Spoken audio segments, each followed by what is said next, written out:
I stay from 5 years in Ethiopia. Oh, nice. But it's a long way for you. That's right. It got you discouraged. Yeah, it got me. Yeah, I got discouraged, but I'm like, this is day one. So yeah, at least it's preparing me for what's about to happen more. You know.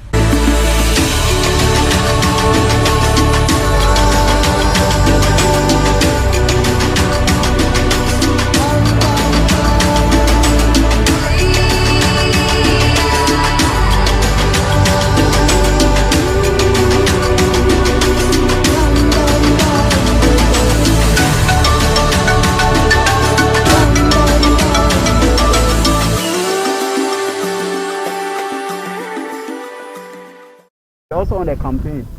Borderless Africa. You think it's possible? Why can't it be possible? Amazing. The only thing we have is we don't want to accept each other. You are right. God bless our homeland, Ghana. Bless our homeland, Ghana. Make our nation great and strong, both to defend forever the cause of freedom and of our rights. God bless our homeland. So we are at least 8 kilometers away from Aflau. That is to say, technically we are at the outskirts of Aflau. Airport just joined us, so now the team is set. All 3 of us are on the road now together.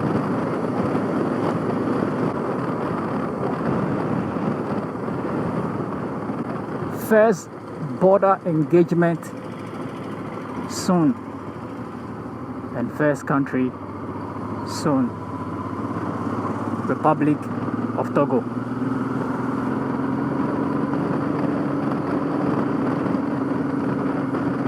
So let's see what we've got.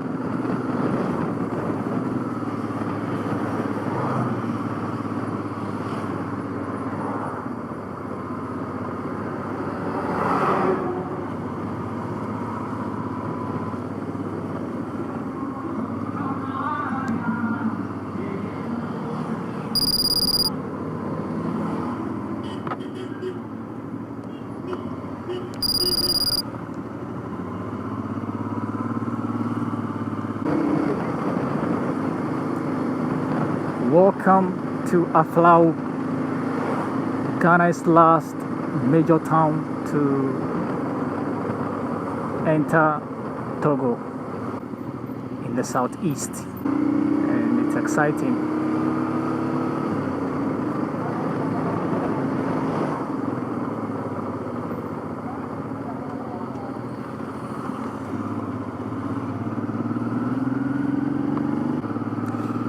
It is definitely not my first time in Aflau. I've been here before with my dad quite a long time ago when I was a teenager or my preteen years. Aflau is in the Ketu South municipality, and it is quite an economic city since it's border town. It has a lot of transactions and a lot of trading happening here, and quite a number of people come here. So let's see how it goes as we cross the border. I'm excited to visit Aflau again at this time. So welcome to the Ghanaian side of the border. God bless our homeland, Ghana. Make our nation great and strong, both to defend forever the cause of freedom and of our rights. God bless our homeland, Ghana. Hey, God bless our homeland, Ghana. Bless our homeland, Ghana. Make our nation great and strong, both to defend forever the cause Hello. How are you, sir? Very good, and you? Yeah, fine, thank you. Are you from Switzerland? Yeah. Nice. And you? Ghana? From Ghana? Yes. And now you go We are going to Ethiopia. to? Ethiopia. Very nice. Yes. Very nice. Yes. So I stay from 5 years in Ethiopia. Oh, nice. But Yeah. it's a long way for you. That's right. Are you coming into Ghana or you going into Togo? So I go to Togo. Okay. Where And you? Yeah, we are going this way, Togo. Okay. Yeah. Very good. You will drink water. Oh, no. My name is Cautious. Cautious. Yes. Very nice. Very nice. Oh, Echo. Echo. Yeah. How are you doing? Why? When I see you, it's from Mali the last time. No Burkina Faso. The last time I have friends with motorbike. Okay. Nice. Let's go to the immigration clearance. Is that when you not so heavy? Yeah. I'm very light. Yeah. The next bike I have a light bike. You go. There we go. Which one is this? It's BMW. Okay, so I'm going to put the camera off so that we can finish at the customs and then we move on. The Ghanaian side of the customs.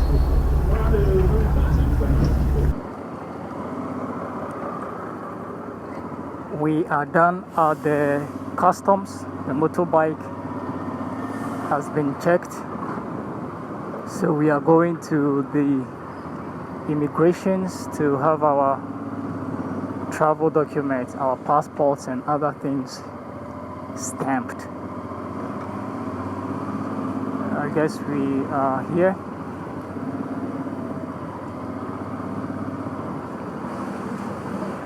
The safe zone at the immigrations.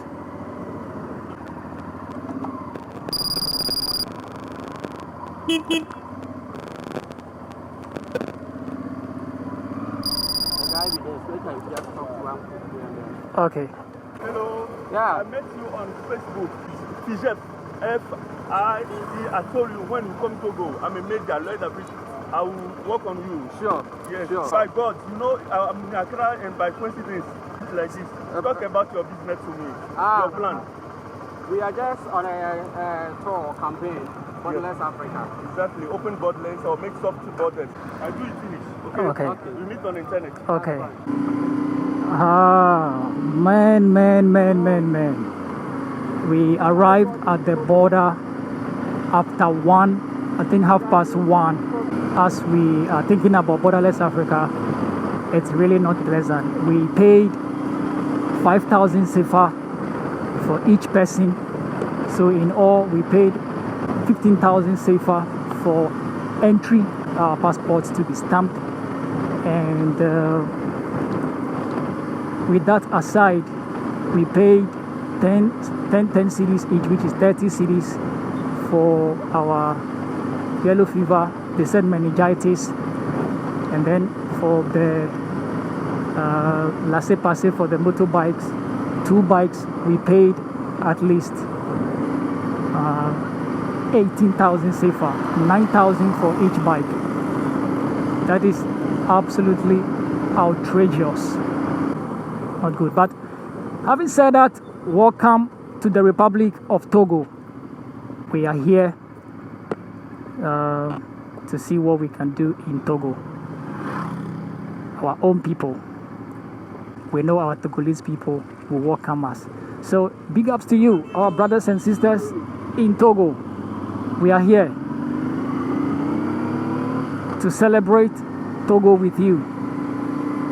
You guys are wonderful. Again, we don't know where we are going to yet, but when we settle down, we will find out what to do. Country number 1 outside Ghana on Flying Flags, Season 3. Welcome to Lomé. national capital of the Republic of Togo.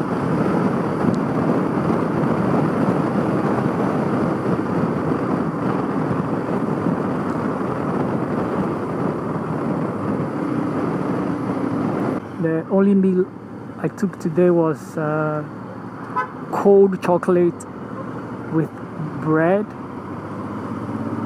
and it is 4 p.m. I still have not eaten anything. We may have to refuel a course bike. It is exciting to be in Lomé. First time after several years of visiting. But first of all, we may have to find a place to lodge, and then we'll take it from there. So here we are in Lomé. Welcome back to the channel, and this morning we are still here in Lomé. We woke up at this beach, so we come in these premises, and yeah, it was quite comforting to rest here, and the boys are still resting. How was your night? I don't sleep well though. You don't sleep well, you don't wake up, eh? I went in and out of sleep. It is good morning here in Lomé, but good morning, good afternoon, and good evening to you, depending on where you are in the world and what time you are seeing this video. My name is Daite STH Flying Flags, and this morning I'm here with my brothers, Goshes from Goshes, Eko from Ekodorsin. We started the journey from Accra. Goshes came all the way from Takoradi to join me in Accra, and then we headed to Aflao.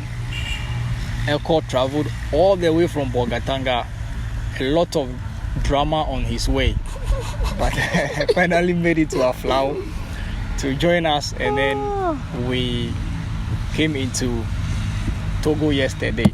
But yeah, Eko, share briefly from Bogatanga, briefly, how was the feeling? I started my trip on Tuesday from Boga. You know, Boga is like 40-41 degrees hot. So when I was coming, I got dehydrated, really dehydrated, you know, and I nearly even collapsed. I vomited on myself and all that. So I had to take a break for a long time before continuing the journey. So I got to Tamale, and then I serviced my bike. Nice.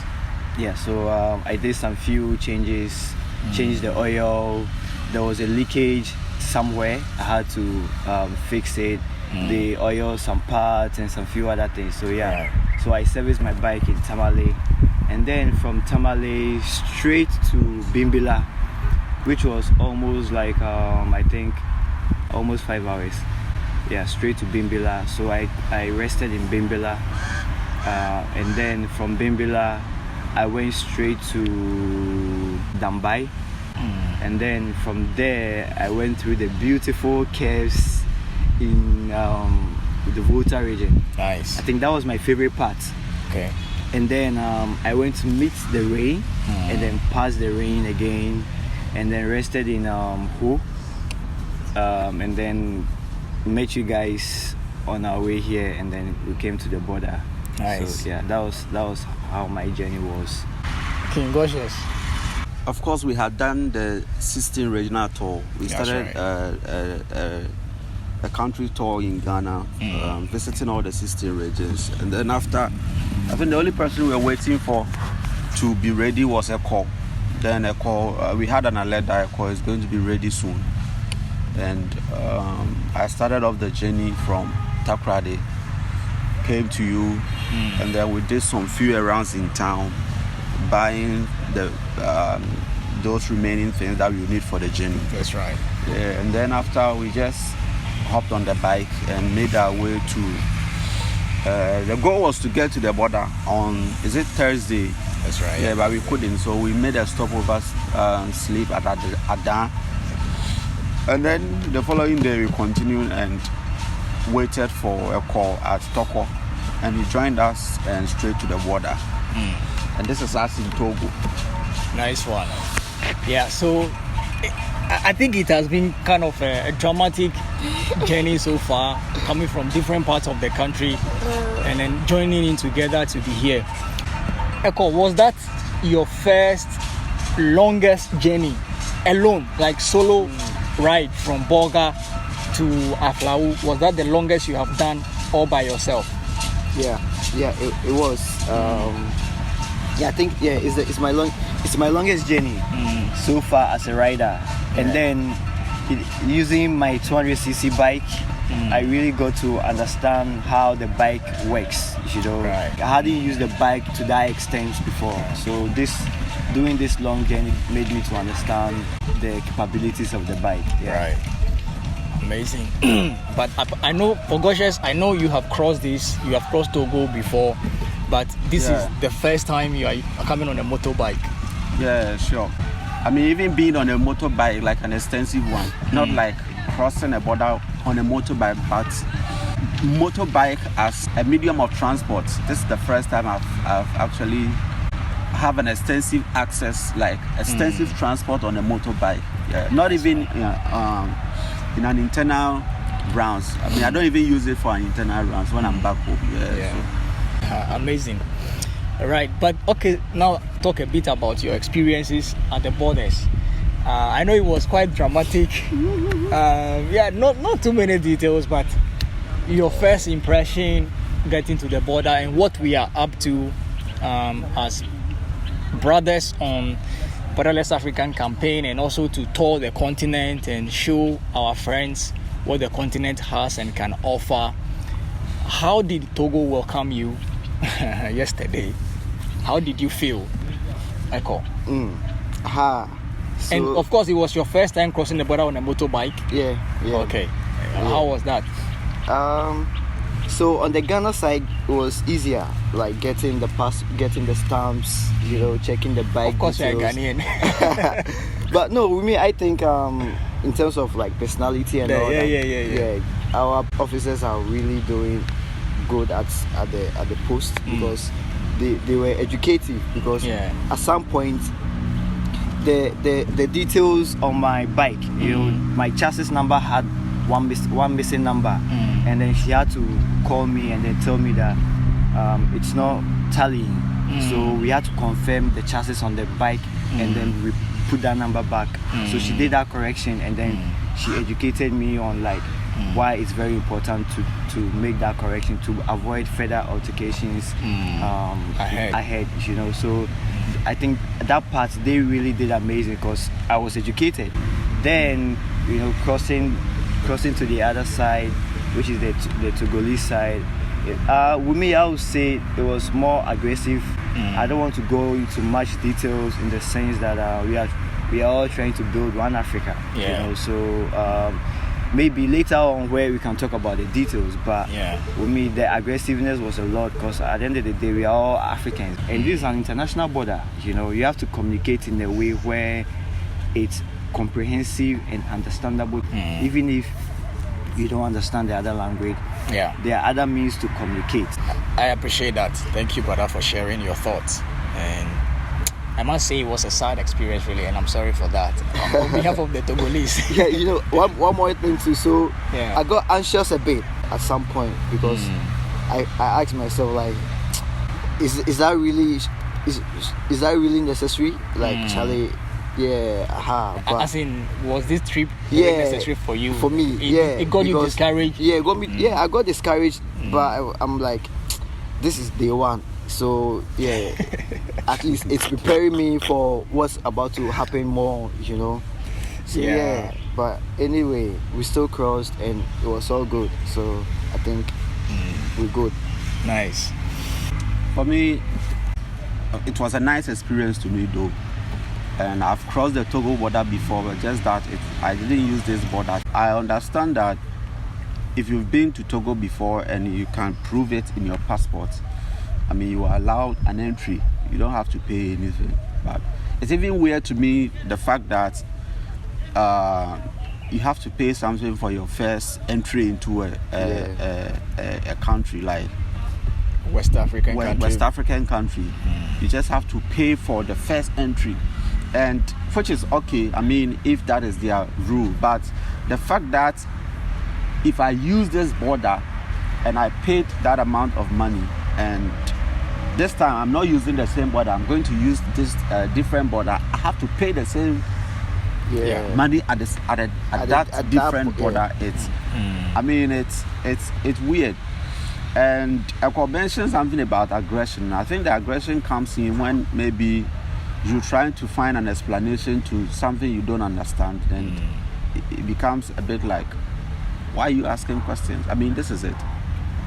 So if you are the type who will strictly comply, maybe this is this, and then you go ahead and issue it out. Maybe if it is monetary, this one is 10 safer, then you put 10 safer there, then you are free to go. That way it will not be a hassle for you. So the hassle will only comes in when you try to ask questions, like when you don't understand certain things. And then there's also a certain vaccination that meningitis. I've never heard of it before, and you never get to receive any education about it. I mean, when you're going for your medicals, it is the yellow fever card they look at first. I mean, that's what is out there. So you bring your yellow fever card, and then you get to the border and find out that there's another vaccination you're supposed to do, and it becomes a surprise to you. So for me, I think these are things that should be made public to the people, so that it will not take them by surprise. But it was a good experience for me.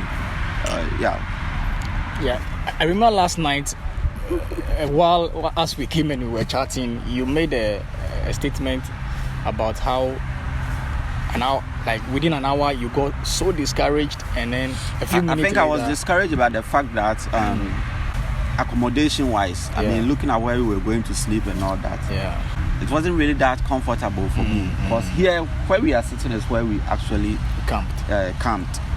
Did our camp, and I've done camping again. I mean, back in Ghana. The only difference is that here is not my home country, so I tend to start thinking about the security aspect of it. Will it be safe to sleep around here and all that? So that is what got me off for those hours. Until along the way, I just pushed myself into a different mode again, and just rejuvenate myself, and also give myself hopes that I mean, it's part of it. And if it's about luxury, then I have to be at my house. Because I have a better bed over there that I sleep on. But that's not really what it is. Exactly. So it's about the adventure. So you just have to shake everything off and I mean, go with the flow. So I think that was it. Interesting. And yes, I know my brothers, this is the first time they are on an international motorcycle adventure, and so the first impression at the Togolese side almost discouraged them. But for me, I anticipated it. I gave them a gist of that we have issues at our borders. But the most important thing, for the sake of what we are doing, we just hoping that we stay strong and have the adventure spirit going. I'm going to do an extensive review of my border encounter. This one is just a basic. Definitely. Where I will take time and say things just as it is. So I mean, when that time comes, maybe you might want to pass by. Of course, Eko might also do something on his channel at Eko Dawson. And on Goshes, like I said, I'll be talking about it. So you may want to pass by and also see what I have to say about both borders, the Ghana and the Togolese borders. I'll put Goshes and Eko's social media handles somewhere, maybe in the description or somewhere on the screen, so you can just go find them and then just hear their part of the story extensively as it is. And of course, this is just to brief you on how far we have come and where we are. So we begin it, and then we are in Togo, we are in Lomé. We will be here for today. Tomorrow we will do few things again on the Ghanaian side. So we'll go back to Ghana again to do few things. come back into Togo, we continue our journey. Wherever we are, definitely you're going to know. Cheers to more experiences in Togo. Nice one. Yeah. For sure. Yeah, a lot more is going to happen. And again, we are not focusing too much on the negativities of it. We want to go all out and enjoy our African people, experience the cultures that we can have a memory to live with and a purpose to live for. So wherever you are watching or seeing this video from, thank you for watching this episode, and there is a lot more to come on the channel as we travel across Africa. As usual, God's grace and peace, and bye for now.